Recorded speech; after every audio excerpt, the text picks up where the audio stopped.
Hello, movie lovers. Welcome home. My name is Amy Hinsterling, and you are listening to Watch This List Unplugged. I have a very special guest today who I have been friends with on Letterboxd for quite some time now. This is Graham. And actually, Graham, before we start talking, it just occurred to me that I have no idea what your avatar is. Could you tell us what is in your picture, in your My, profile picture? my avatar, it's a Yeah. Superman thing. So it's Ah. the Domo guy, the Japanese character, dressed up in a Superman costume. Why What not? made you choose it? Like, because you've had Well, that for quite a while. yeah, I mean, Superman was the first film that I saw at the cinema with my dad when I was Oh, 10, I think. Yeah, and he was a pretty busy guy. Didn't get to see him too much, so we spent the whole day at the movies, and it was an awesome memory that'll stay with me forever, I think. So that's what that's all about.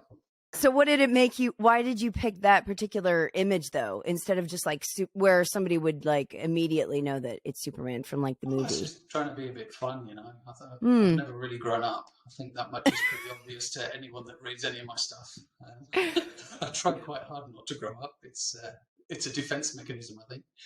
Oh, I have a couch. I actually don't have a couch, Graham. Otherwise, we could have a little Yeah, session and delve that's into for another these deep time, I issues. think. Yeah, that's another time.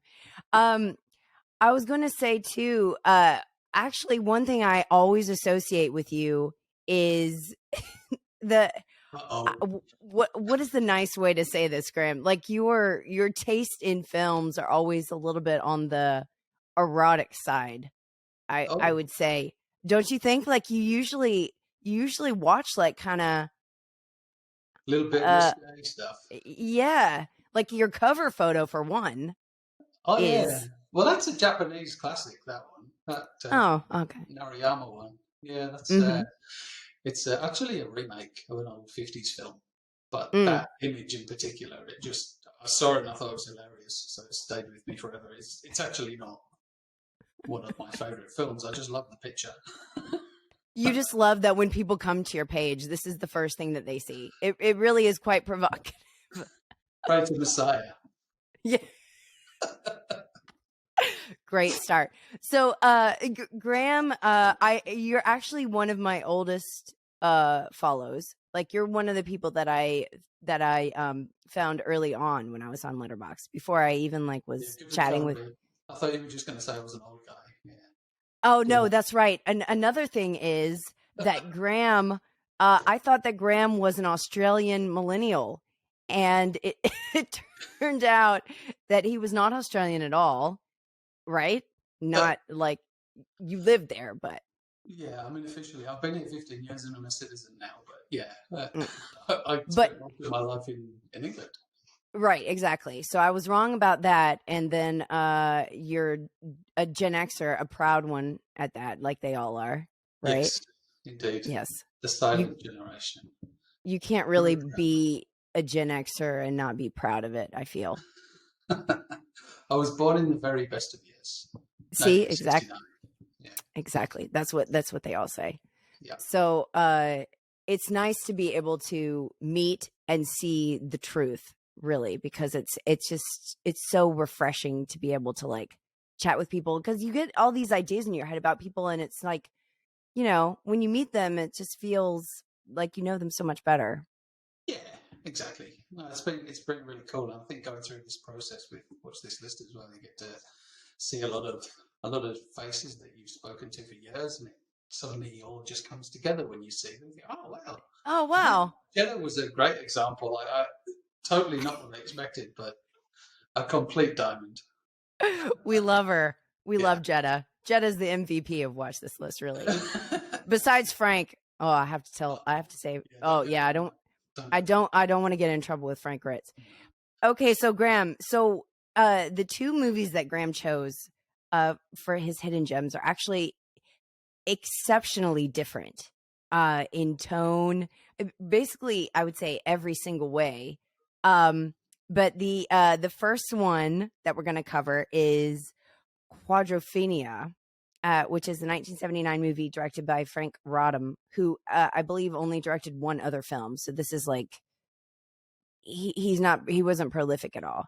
No, not at all. I think he had a history as a documentary maker, and you can see that in some of the shots in Quadrophenia. I think there's a couple of scenes during the riot scene where you have the crowd coming towards the camera, and you can just tell that the camera's going with the crowd rather than waiting for the crowd to come to it.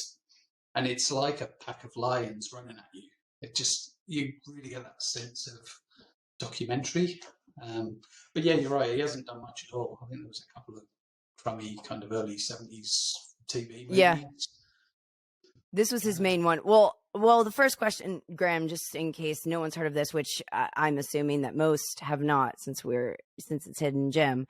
How would you describe Quadrophenia to someone who hasn't seen it? Yeah, I think most people that are from the UK will have probably heard of it, if I'm honest. I think outside of the UK, probably not so much. Right. And it is on the Criterion Channel too, which it is, strangely, yeah. I was when I found it there, to be honest. I've had the disc for years, but so it's essentially about a young lad called Jimmy who wants more from life. He tries to find it with his gang, the mods, the smartly dressed, pill-popping, scooter-riding mods. They're all well-dressed, and they hate the rockers, the leather-clad, big bike riding, greasy guys. So Jimmy wanted to be one of the gang. He lives with his parents. He's a regular guy, has an ordinary job, no girlfriend. He's not particularly handsome, doesn't have much money. And he's kind of someone that most people can relate to, I think, growing up. But Jimmy wanted to be a someone. And we've all been there, right? He's kind of like a quintessential everyman in a way. Yeah, I think so. And anyone that's kind of been a teenager and struggled to realise how they fit into the world, this really ticks the boxes. And I think I'll go out on a limb and say this has got the best soundtrack of any film ever. I knew you were going to say that. So what's it based on, Graham? So it's based on an album of the same name called Quadrophenia. Cracky, when was Quadrophenia? I think it was 1973. Yeah, that's right. So 1973, it was issued as a rock opera album. Very different to Tommy, which was also from the Who, the Ken Russell film from a few years prior to that. Yes. But the album was essentially about this kid, and there was tracks on the album that told the story of this kid who struggled to understand who he was and to make his way through life. And at the back of the album, there were sleeve notes that kind of told this story when it was first released in a pretty raw fashion, and that was the basis for the film. Wow. Yeah, and they were, I mean, basically the bulk of the soundtrack is that, like, it's just one song from the album after another as you're sort of going through it. The film's a little different, I think, because they had to try and get a broader sense of that era in the mid-60s. So there's all sorts of wild music in amongst the Who stuff. Right. But I think the Who album itself, I still listen to it now. I think it's just a great piece of music, and it's fantastic driving music as well. And what does that word mean, Graham? Quadrophenia. Oh, it's a take on schizophrenia. So it's 4 multiple personalities, but 4 multi-personalities. And you see that Jimmy has 4 personalities in the film. But when the album came out, it was intended to reflect the 4 personalities of the band, the 4 members of the band. 4 members of the band. Quadrophenia. Yeah. It's an interesting word. It's a kind of a fun word to say. Like, what are you watching? Quadrophenia. It's pretty cool, ain't it, darling? Ain't it, darling? So Graham and I were talking about this beforehand. I'm a little bit embarrassed, but I have to, charge through this. But I was telling him that while I was watching it, I kept wanting to speak in the accent Quadrophenia, and like that. It's Cockney, right? I mean, it's like it's West London. Yeah. So it makes you want to. It makes you want to speak in that sort of like intense. To me, it's just so visceral and immediate. Like every time they talk, it's like, all right, like it's got a punch to it. It's like demanding to be heard, Yeah, isn't it? And then I was telling Grandma like about the questions at the end, where every time they say a line, it always ends in a question. Like, I don't want to go, do I? You know? yeah, that's probably Monkey. I mean, there's a few fantastic characters in here, and they're all so bloody energetic, um, and they're all Yeah. new, right? I mean, no one really knew who, well, almost any of them were. I think Ray Winston, or Raymond Winston, as he was known at the time, had only had a Raymond. couple of films prior to that. Mm. Sting hadn't released an album, so the yeah, that was all yet to happen.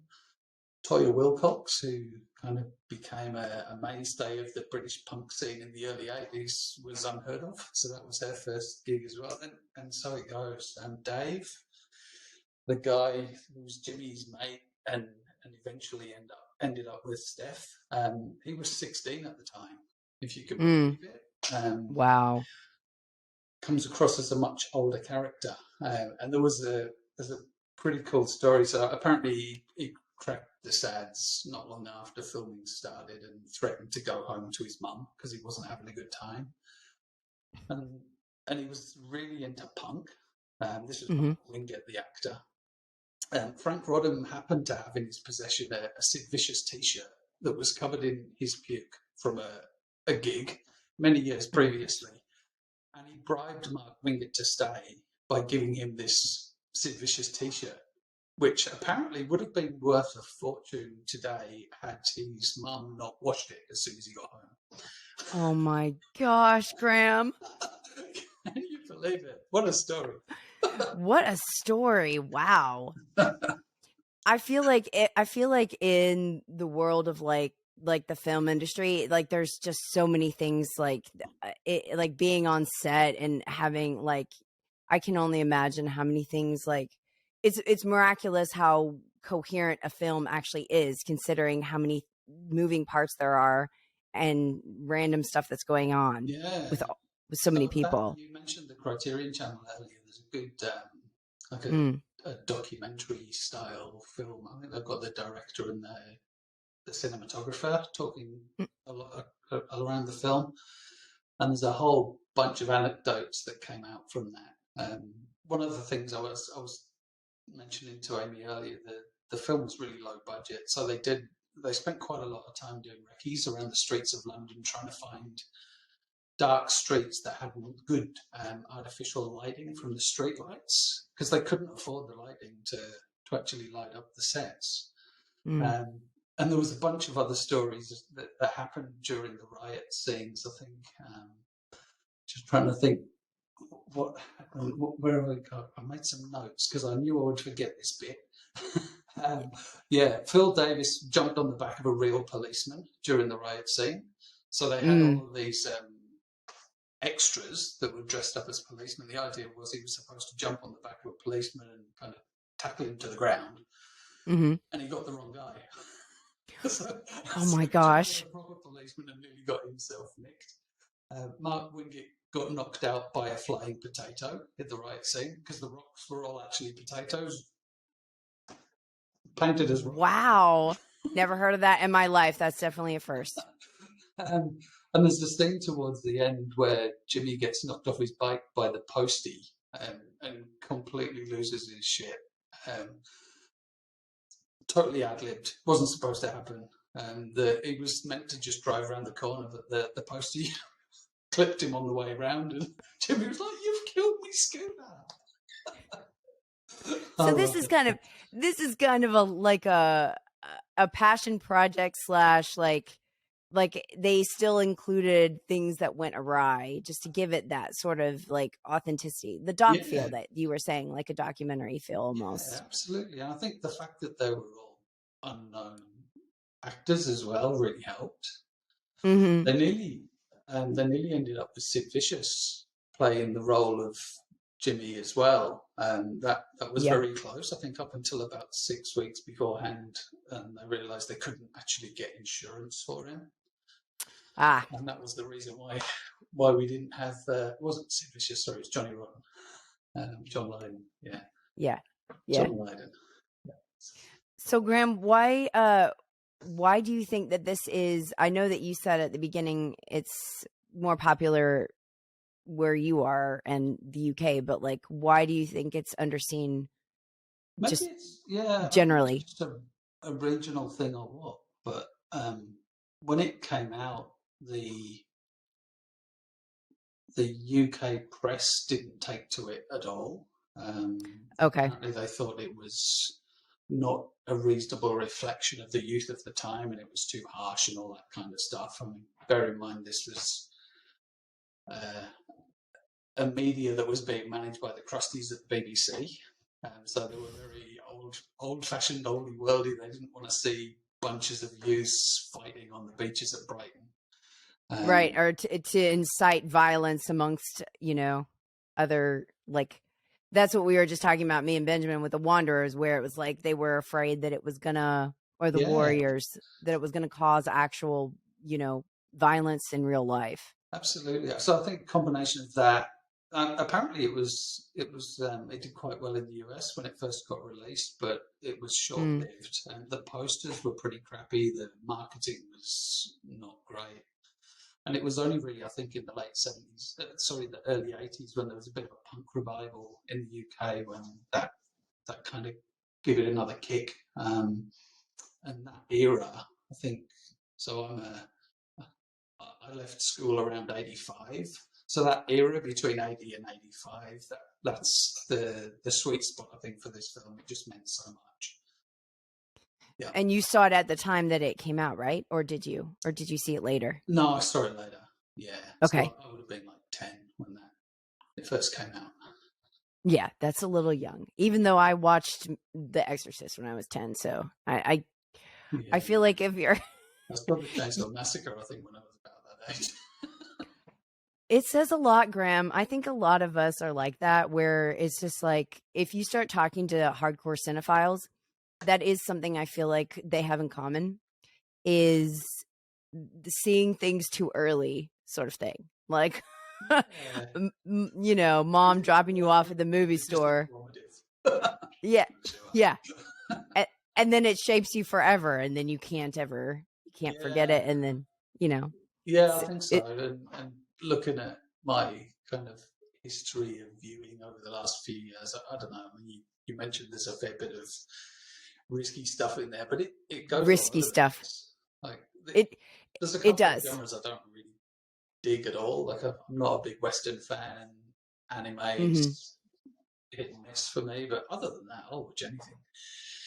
I just recall that, every time Graham would like come up in my feed, I'd be like, what is Graham watching? Like, what is it today? Because it was always things that I've never heard of in my life. Like, it kind of like Jetta in that way, and Rob, where it's like, what the heck are these guys watching? How are they even finding this stuff? You know what I mean? It's like, it's all just almost always deep cuts, to me at least. It's definitely a mission. Yeah, I mean that's an approach. We go looking for stuff, Mm-hmm. And I was looking at my stats the other day, and I think I've only seen about 10 films from 2023 this year Right. out of the Yeah, you don't 150 odd. watch a lot of popcorn stuff or like Yeah. mainstream. Yeah. Which is weird It because I kind of enjoy it when it's on, but yeah, I just tend not to. yeah. I mean, given the choice, I'd rather watch something on the Criterion Channel or effed up movies.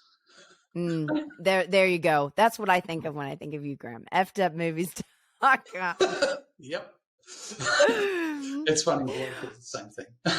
Yeah, it's great though, because it's such an approach in like a world that I'm completely unfamiliar with. So it's nice to see, like, that movie that you just watched last night.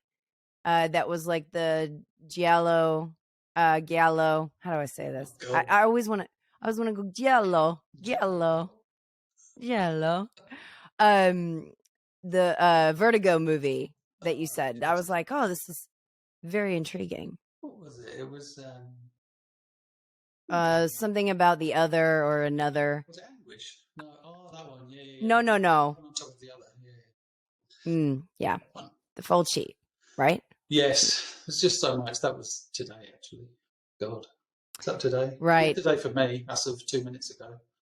Graham is in another part of the planet than a lot of us, so he's in tomorrow, or I guess, yes, you're often in tomorrow.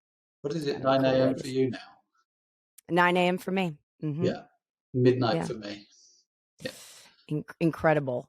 Okay, so Graham, we're going to move on to your next one, which is completely opposite this thing, this vibe of quadrophenia, All right, and we're going to darling. go. Yeah, I'm yeah. just going to use that every time I speak to you now. It's either all right, darling, or all right, gov, right? Gov, What are you doing? Yeah, all that. what you doing? Doing. It's such a punchy See, thing. you're snarling even when you say it. Ugh. It just feels like it's something that needs to be gotten out. I Yes. really enjoy it. It's part of the reason I love Sexy Beast so much. Well, that was the Is question I was going to ask you because I had no idea whether you were going to enjoy this at all. But I'll be interested to know. I did enjoy it. I am as I have been berated recently, I have no musical taste whatsoever or musical exposure. So listening to The Who like this was really the first time that I've ever been exposed to their music at all. Yeah. So that was really nice. It actually kind of reminded me of how Harold and Maude uses Cat Stevens. Yeah. Yeah. Yeah. I Yeah. like it when a movie just takes an artist and it's the whole thing. Like it's just the whole soundtrack. Yeah. I mean, the thing was executive produced by Pete Townsend as well. So he's the guitarist of the Who. So you can just sense it You all can the way through. I feel. don't know if you remember that scene where Jimmy's lying on his bed and he's leaning against the wall and there's a face on the wall behind him. It's like Hmm. a poster. That's Pete Townsend, who's the guitarist from the Who. And Rodham Very cool. thought at the time that they looked very similar, so he kept it in. Very cool. Hmm. I like stuff like that. It just makes it seem so much more collaborative and like it's kind of like when the author of the book the movie's based on is the screenwriter. That's always a good sign when Yeah. the person who's doing the original material is involved in some sort of adaptation. Awesome. All right. Okay, so next one, you ready? So so this one is uh a romance called A Summer Story from 1988. Piers Haggard is the director. This one seems like a very special one to you, Graham. But first, how would you describe the film to someone who hasn't seen it? This one's a bit tricky because I don't have too much experience with it. So I hope I do it justice. I first saw this about 6 weeks ago after it was recommended to me by Rivoli Palace on Letterboxd, who is, I have to say, totally besotted with this film. Yes. Bleeding gaga over it, and I get it. I wondered at the time what's all the fuss about, because according to the stats, only 200 people had seen it when I looked. 200? It was like a ridiculously low amount. Yeah, it's Wow. is it now 271 at the minute? Mm. So yeah, very very underseen. Very hidden gem. Yes. And surprising. I think in terms of what it is, though, it's I guess I'd go along the lines of it's like a Bronte sisters classic set in the 1900s. It's uber romantic. I think when you first saw it, Amy, you'd said that the romance is palpable, and it kind of it hits you fast, and it comes in hard, but it stays, and I think doesn't get too melodramatic. In terms of the story itself, it's based on a 1916 short story called The Apple Tree by John Galsworthy, and tells the tale of a young, well-to-do city lawyer and his relationship with a farm girl.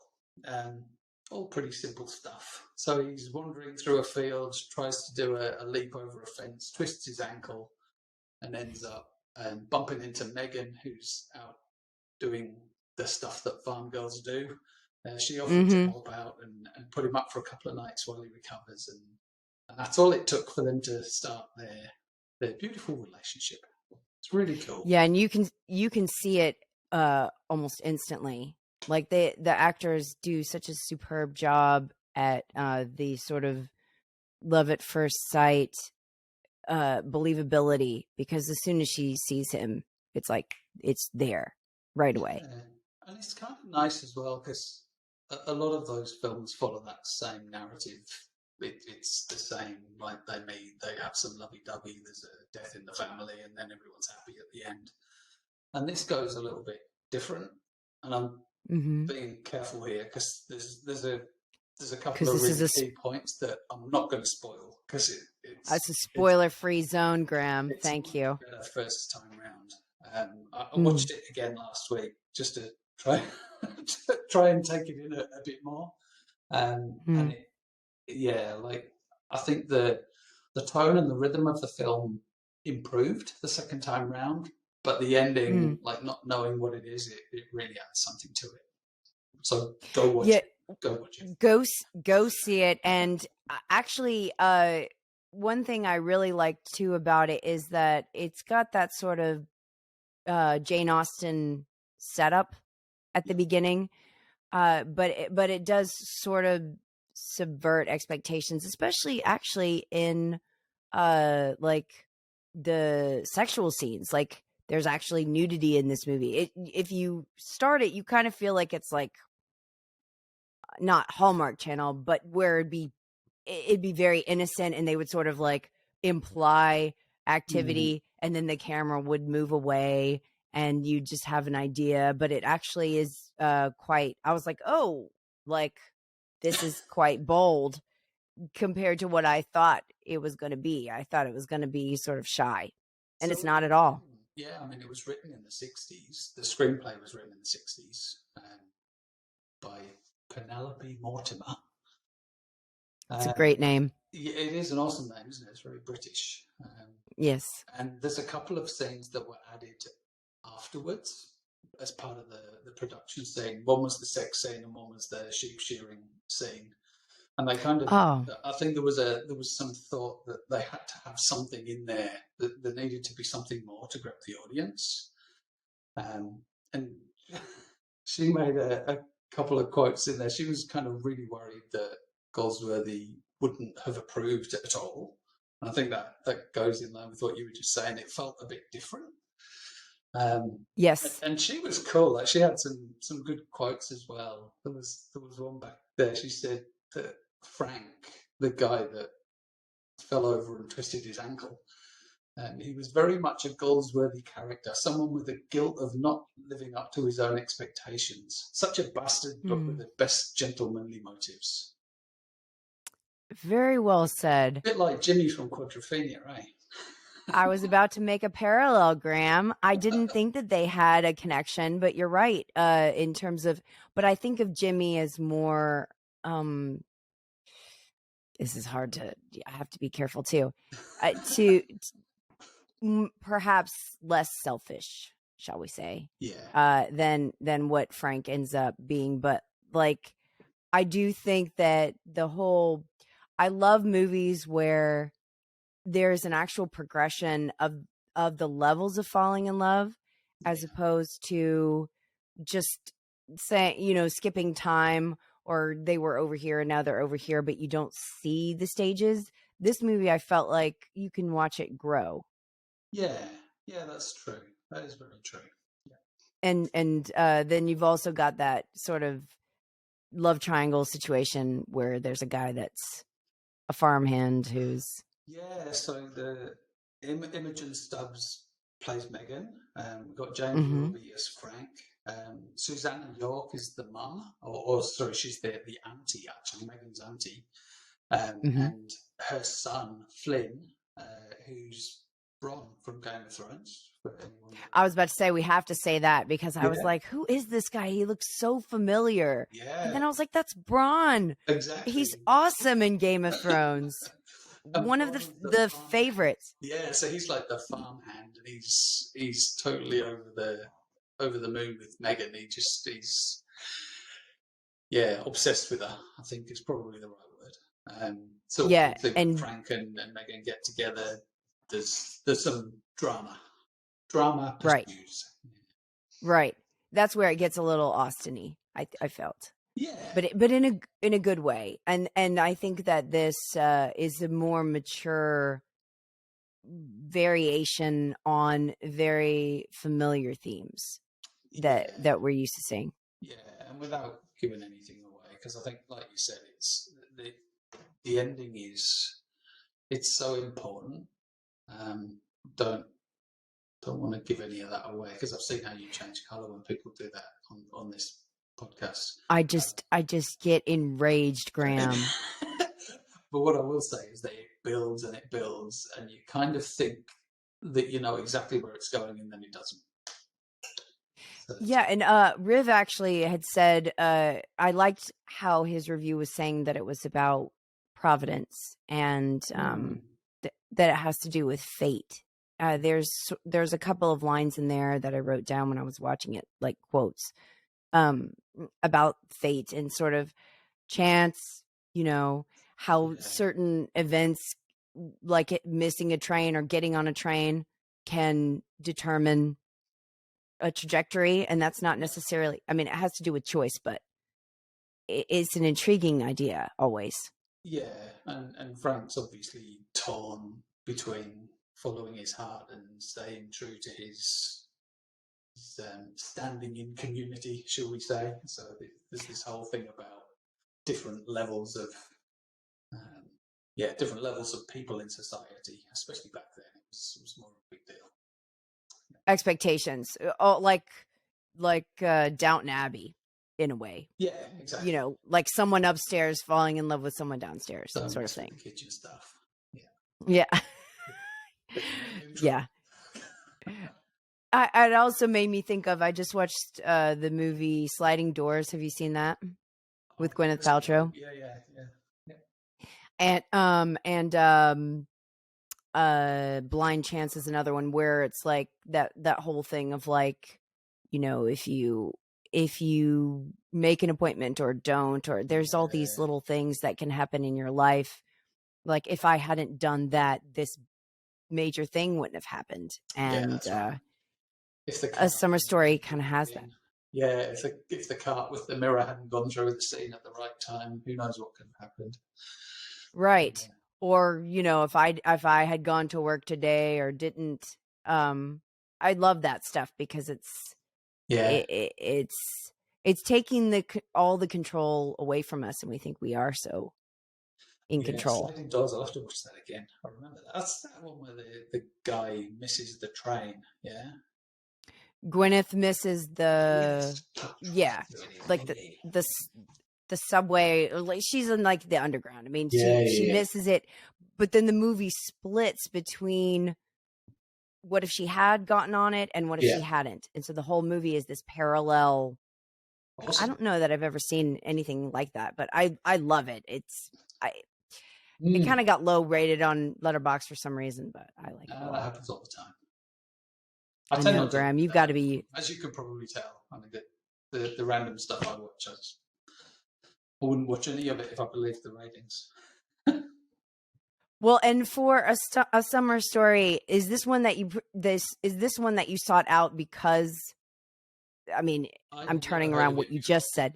Yeah, You'd never heard of it yeah, before. Riv mentioned it, and at the time I remember thinking, oh, I'll put it on watch list. I'll get to it one day, and sure enough, when I got to it, I was like, wow, this is 10, no doubt. Like it's just a brilliant film.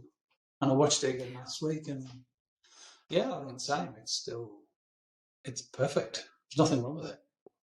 What is your favorite thing about it, like on an emotional level? Like, do you feel like how is it different for you, like where you feel like it resonates, or does it resonate, or do you just really appreciate it?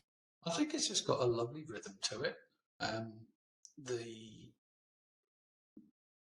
the way that the characters build without too much melodrama. I actually kind of like the sex scene in the middle. I think that really helped. It helped just Hmm. get the thing moving. I Um, agree. and the characters were great. I think Wilby's brilliant. Yeah, they're there's nothing about that film that I don't like. I think the rhythm is really, really nice. And I just see myself watching it over and over the years now. Yeah, and getting It's a something out of cracker. it every time. Yeah, it's Yeah. a cracker. And Okay, it's so free on YouTube and Tubi, by the way, if anyone wants to watch it. I was I was about to say you got to plug Tubi because that's what everyone does now. Yeah, I'm the only like the only hesitant convert with Tubi because ads in the middle of the movie to me are just like so. But I guess I can yeah. get up and go do something and then Sucks. come But back. I they've don't know. got a lot of random stuff on there that is hard to find elsewhere, so it's good for that. Yeah. Quadrophenia is on Criterion, although it Mm-hmm. sounds a bit weird on that version on the Criterion channel for some reason. I don't know why. Mm. But they've got some commentary and stuff on there too, The like commentary supplemental version's really features. good. Yeah, Yeah. Yeah. fantastic. So each time, Graham doesn't know what I'm about to do, so this is Oh, exciting. But each time with this series, I'm either rewatching or watching for the first time one of the movies in this book, the best film you've never seen by mhm. Robert Elder, and the one I have for today to recommend is Twin Peaks: Fire Walk with Me, Ooh, which nice. is you have experience with this, Graham. I'm I assuming that you watched do. this like 3 years ago, but yeah, it's a fantastic film. It's yes. And I think this is not one that's necessarily a hidden gem amongst our group. I would say.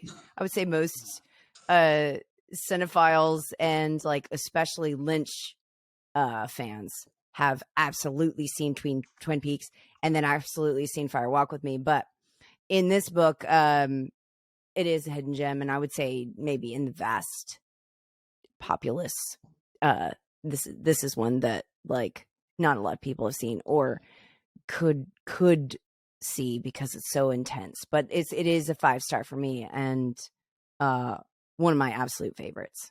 I think outside of the cinephile community, it's probably true to say that pretty much anything by David Lynch is a hidden gem.